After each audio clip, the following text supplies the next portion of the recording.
Leonidas Young, who was a former mayor of Richmond, and he also did time in a federal prison. Now a candidate, a serious candidate for District 74, House of Delegates on the Democratic side. Pastor Young, good to have you with us. John, good being here. Good morning to you and your audience. Okay, now, why don't we start with the elephant in the room? You were mayor of Richmond. You were convicted on some federal charges. You spent time in federal prison. Why should the people of the 74th District put you in the House of Delegates? Well, first of all, John, I am older and I'm wiser. There is no greater teacher than experience. I'm 60 years old. When I was elected on city council and became the mayor, I was one of the youngest individuals to do that. All of us make mistakes, and admittedly I have made mine. But I think that everybody deserves a second chance. And frequently the people in whom you can invest the greatest degree of trust is people who have not only made mistakes, but who have learned from their mistakes. And I'm that kind of person. So can you share with us what your time in a federal prison, what did you get out of that, Pastor Young? What did you learn from that? John, I've got 3 degrees. I have a degree from Virginia Union University. I have a degree from Drew University, and I have a degree from the University of Richmond.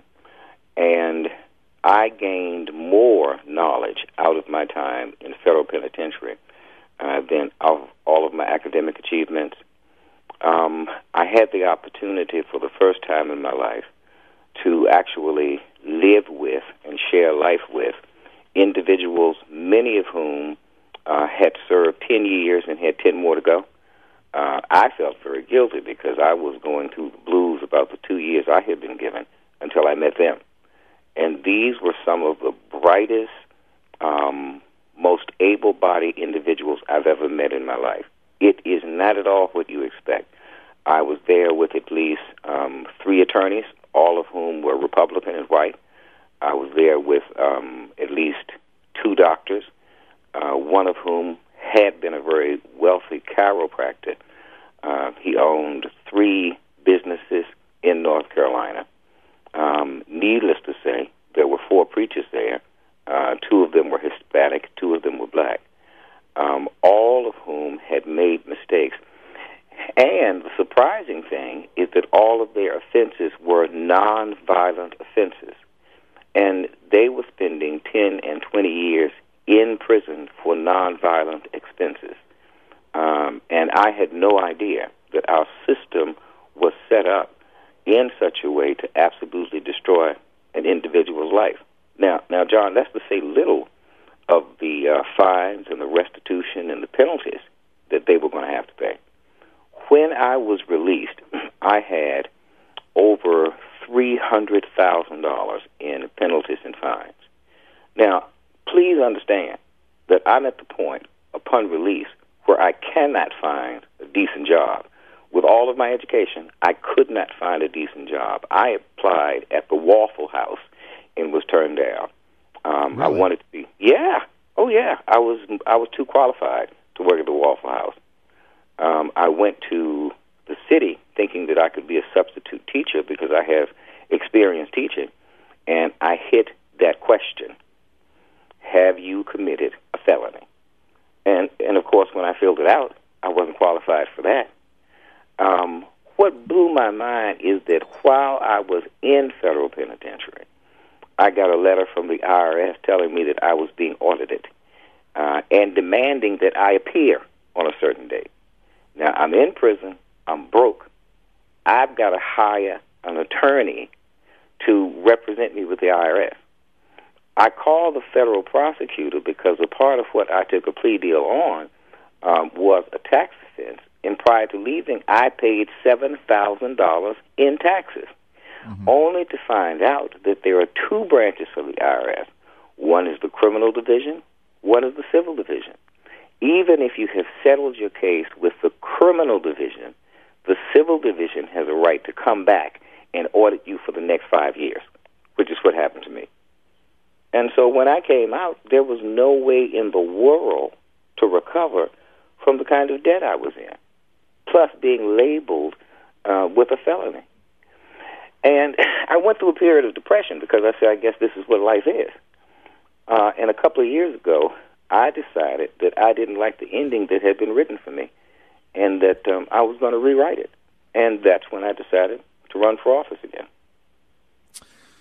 So, Lee, that's a pretty compelling story. Now, obviously, with your background and not being able to get a good job because of your time in prison and the felony convictions that you had, how do you think you're going to be able to communicate to the voters of the 74th District, who basically would be providing you with a job? Because whenever you run for office, it's like a job interview, if you will, right?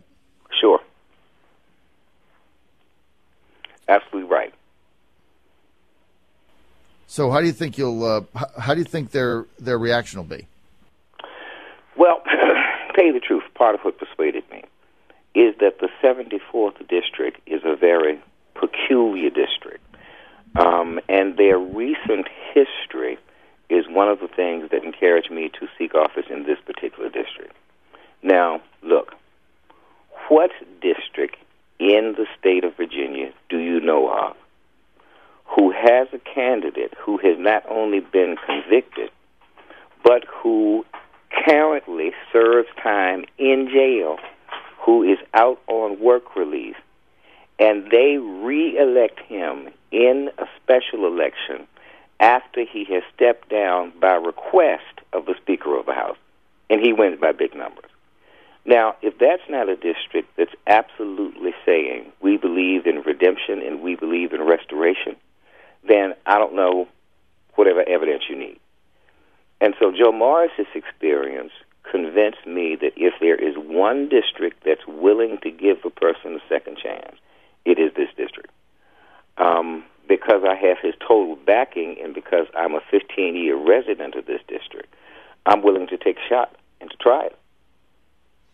Now, Lee, you were the mayor of Richmond. You were actually a pretty effective mayor, if I remember, before all of this stuff happened. But we saw what happened to Morrissey when he got elected as an independent. The Democrats didn't want him in there. They didn't think he was the right example for them. Do you have apprehension that if you actually win and you get to the General Assembly, you get kind of the same cold shoulder that Morrissey got? He got a back office somewhere that he got kind of ostracized. Do you think if you were to win, that would happen?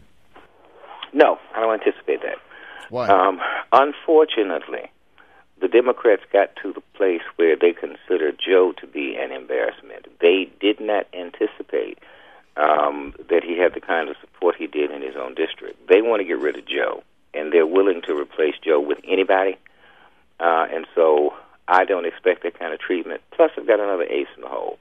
A part of my political success is that I have always had as much Republican support as Democratic support.